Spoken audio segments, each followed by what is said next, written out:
Up on the Sports Desk, another summer in the books and another year on the horizon. One Torrance football squad looks to reload and possibly get some payback while they're at it. And over at Zamperini Stadium, Rock Hollis prepares his Tartars for a wild one and the most baffling offensive scheme the South Bay has to offer. Plus, Wan Bishop Montgomery night shows us what it's like to stay focused on the season ahead when those post-high school plans are already locked up. Check it out, everybody. It's another fall right here on the Sports Desk.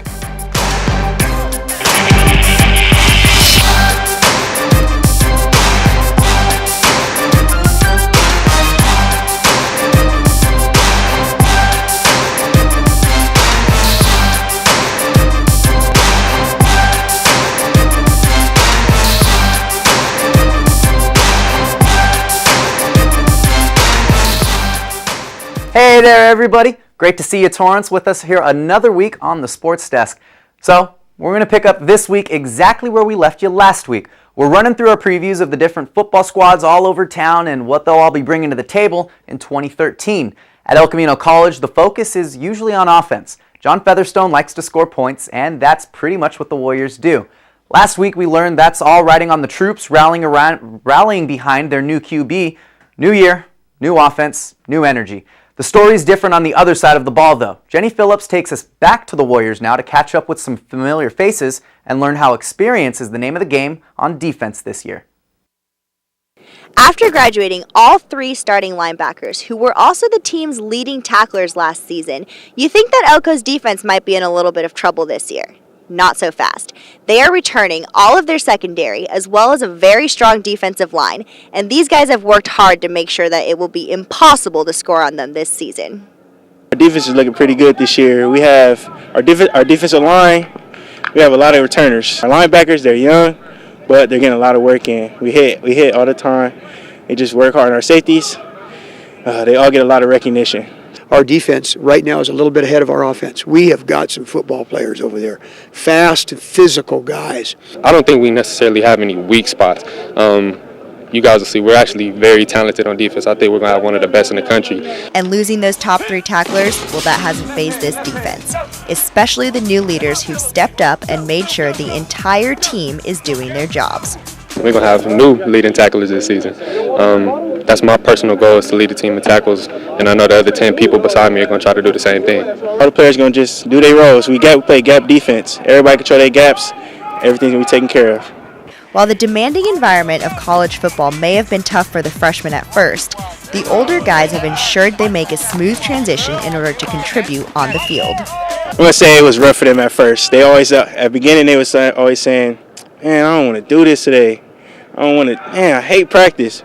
But now they excited because they looking, they see we could be national champions, we could be state champions. They see that the team is looking up this year, so they like the hard work that they're going through. My young guys, we're just kind of throwing them into the wolves, but they're getting better. It's just the key is to have the freshmen come contribute too, so they could get that experience and take the leadership to the next season. Not only has everyone stepped up, this defensive unit shows a level of cohesiveness that may have been lacking last season. These guys definitely have each other's backs. The beautiful thing about the secondary is we're returning, all four of us coming back, so we have a lot of experience, a lot of leadership there. So if the linebacker corps does take a step back, the secondary, we plan on being the ones to hold the defense down and take leadership and make sure that we win games. It's just all one unit, just a family. Elko's new offensive firepower combined with their seemingly impenetrable defense has given the Warriors some high expectations for the season. We're going to win the state championship, bottom line. That's what we're going to expect, that ring. State championship, possibly national championship.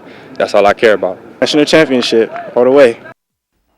All right, everybody, coming up after the break, we've still got a little more football coming your way. 2 more fall previews on deck, the West Warriors and the Torrance Tartars when we come back.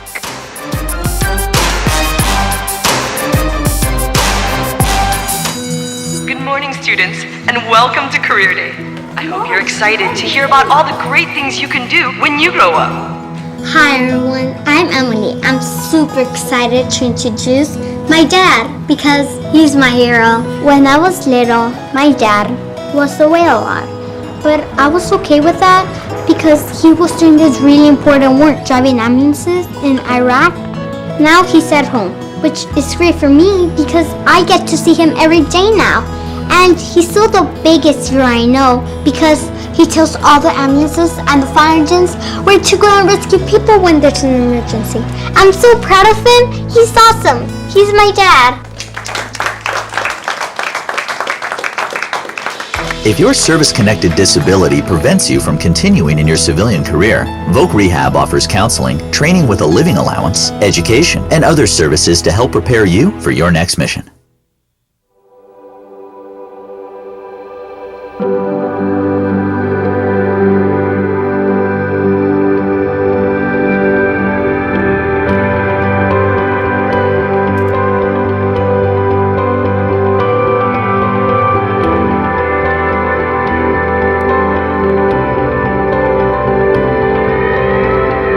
Simple moments are what make every day count.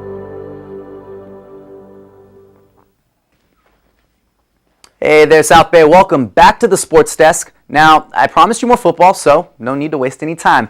The 2012 West Warriors opened up the season as the hottest team in Torrance. A 5-0 record heading into October quickly turned into a scary 1-3 Bay League record. While the Warriors were happy to seize their opportunities with an at-large bid that led to a deep playoff run, you couldn't help but worry about those 3 straight losses to Bay League opponents. And sure enough, it was a Bay League rival that not only undid West's magical November, but also set up the storyline for the 2013 season. In the ultra-competitive Bay League, there's never time to rebuild. It's reload or be left behind. In 2012, the Warriors were led from the front by outstanding and proven senior leadership.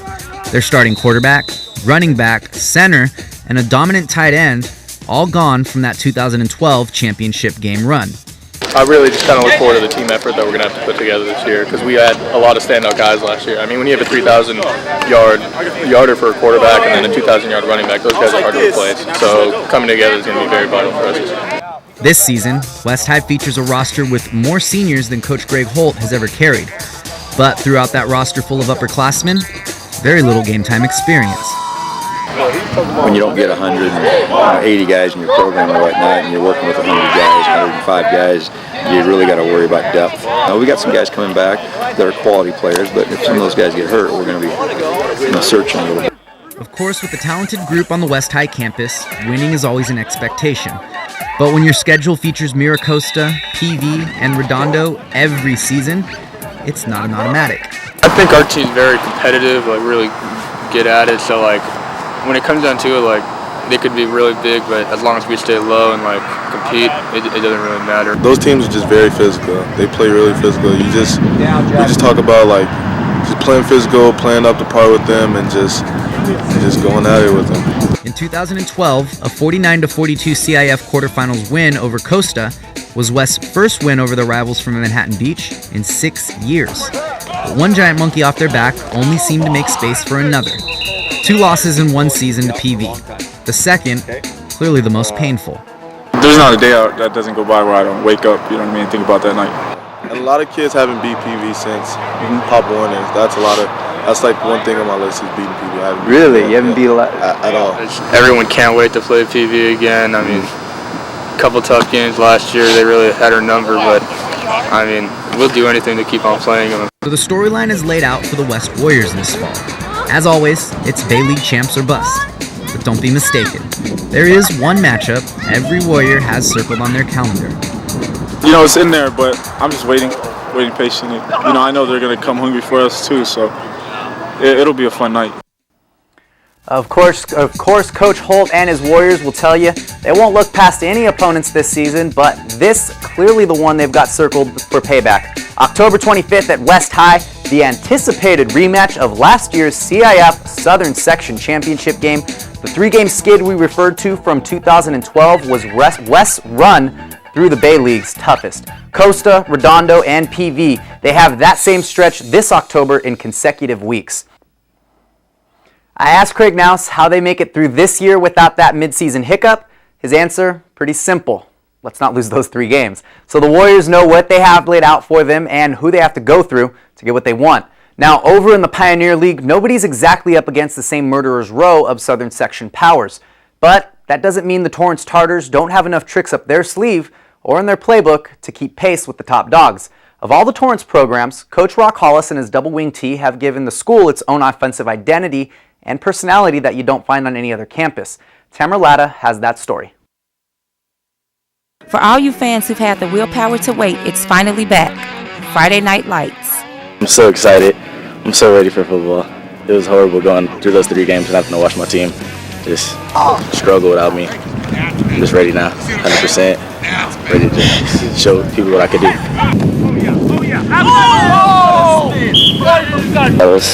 I love it in small, but this is my senior year. Got to go all out and leave it out on the field. After 23 years of calling plays, Coach Hollis has learned with the double wing T offense, if it ain't broke, don't fix it. So many people dislike that double wing T, and the reason they don't like it is because it's hard to prepare for. It can be stopped, but it can also be very explosive. It sets the tempo for your game. It puts you in games you shouldn't be in ever. A couple of years ago, we played Sarah. We were up 8-0 at halftime. At halftime, we were up 8-0. I had 2 running backs that never started. We ran for 476 yards against Sarah. They ended up beating us because they're just superior, but we should have never been in the game. So that told me right there that double wing T is here to stay at Torrance, and so we're going to try to move the ball. We're going to throw a little bit more probably this year. And I'm saying that now, but we'll probably get 2 or 3 a game, maybe 4. But we want to score. We want to get downfield. I think our guys are really excited about the offense this year. The senior running back has high hopes for the team and expects them to do big things. At least the league championship, at least. If we go in the playoffs, I'm expecting at least going to 2nd round, 3rd round maybe. Because we have the talent this year. We have it. It's just when it clicks in everybody's heads, we're going to be perfect. This year, we hope to finish. We want to finish games. We want to be conditioned, finish the whole game. Not get tired of 4th quarter like we have in the past years, and just get a championship. We want it. We had a couple of close ones last year, and I think we have a different mentality this year. It was tough coming back from going to the semifinals a couple years ago, and I think our guys, I've got some seniors now who had a taste of that. They got a little taste of last year, and I think they're really eager to do some exciting things. Okay, you got to see more of what's to come on the gridiron this fall. Next up, we visit a Bishop Montgomery volleyball player who's already set for big things once she gets that high school diploma. Time to learn how she'll stay focused on the task at hand this fall.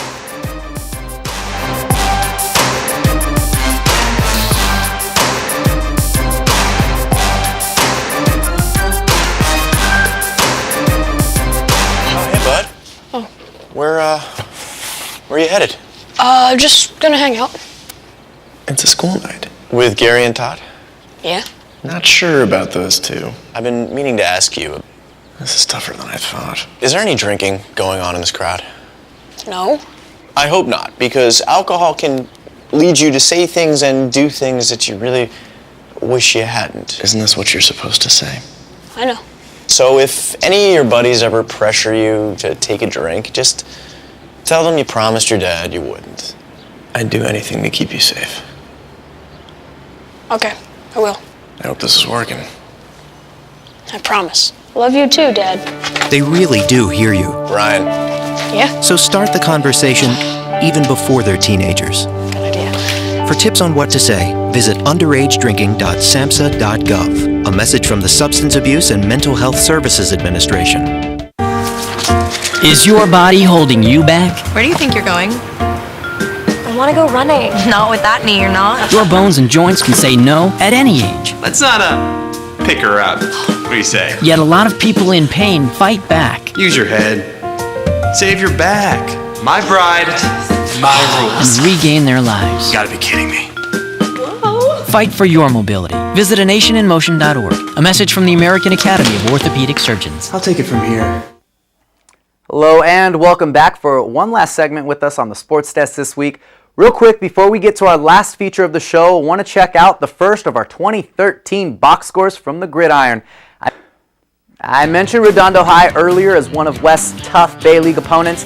The North Saxons get a crack at them to kick off their season, and it was a rough one. The Saxons able to keep things close through the first half when Redondo took a 21-6 lead with just a minute and a half left in the second quarter. Mickey Juarez and co. gave us flashes of last year's Air George attack, 80 yards in less than a minute, capped off by a 37-yard strike from Juarez to Matt Gonzalez to pull North as close as they'd get the rest of the way, and the Saxons going to drop their first game of the season. Bishop Montgomery, however, experiencing a much more enjoyable kickoff. They stomped visiting Desert Mirage behind the 142 yards and 4 touchdowns put up by Robbie Howe.